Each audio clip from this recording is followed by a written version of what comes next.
during our ground defense training in the Air Force, and let me tell you, it was only 6 weeks. It was nothing special. We did 6 weeks of training. At least that's how it was for me. But we were blessed. We had this Army Ranger who was our instructor. Now, at the time, I wouldn't have said we were blessed because I thought the guy was just cuckoo for Cocoa Puffs because he was so intense and he loved it. He loved the warfare, the playing the games, the doing it all. He took it so seriously. And I remember we were playing war, which just means we had blanks. Nothing was real. You weren't going to get hurt or shot. There was no bullets flying, but we were out playing, doing the walkthroughs, if you will, at full speed, but to learn what to do if an enemy was shooting at you. And I remember this one time, there was a machine gun nest we didn't know about at the time that opened fire, and they were about 20 yards away from us. And immediately, our whole squad hit the dirt, trying to find any cover that we could. And he immediately stopped the game. Now, unlike warfare, you can't stop it. He stops it and he starts chewing us out. He's going crazy over this, which made no sense to me because I'm assuming we did the right thing. We dropped and we returned fire. And he said, no, you don't understand. Now, I can't share with you all the things he called us that day because that would be impolite, and I will save you from that.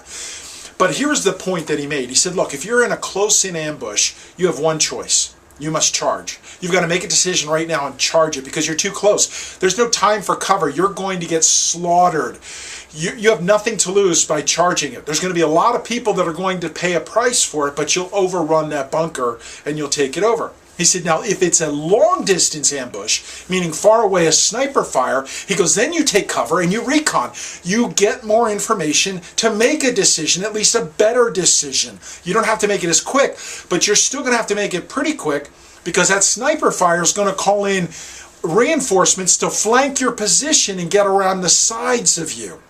Now, how does this apply for today? Because I've used this now. I use this to make decisions today. It's based on proximity. And life is always taking shots at us. It's taking shots at you. It's taking shots at me. I decide immediately, is it close or is it far? Because if it's close, I got to take action now. And it doesn't matter whether the action is right or wrong. I just have to take action. I've got to charge that situation because it's too close. We're going to get wiped out. I remember when I had my restaurant. My last year of the restaurant, I kept hunkering down. I kept hoping it was going to go away, meaning it would get better. The economy would change. And we had lost everything. We lost the restaurant, we lost our home, our savings, everything went. But it was because I didn't charge it. I didn't make changes. I didn't take action ASAP, immediately. I just kept hoping for a miracle, a Hail Mary, that something would happen. And it never did because I allowed it to get in too close. Now, if I would have made a decision a year earlier, my CPA told me, you could have saved it all. Your savings, the restaurant, your home, you could have kept it all. He goes, we could have saved it if you had taken the right action or any action a year before you actually did. But I kept waiting. I hunkered down. That was the wrong call. I did the same stupid thing like when I was in the military in a close-in ambush. So for you today, you decide, is it far away or is it close? And if it's close, you have no choice. Make a decision now and it doesn't matter whether it's right or wrong. Just get going. And if it's far away, then do some recon.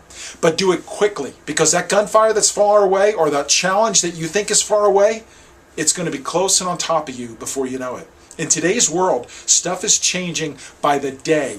You've got to make decisions. Use these two to decide how you're going to make it. Whether it's close, charge it, or far away, recon it, get information, and then make a decision immediately. But don't wait on the decision-making process. That's the whole key today. Make decisions now, even if it's wrong. My name is Ed Carcarey, and I'd love to connect with you at edcarcarey.com. Find your passion. You'll find your life.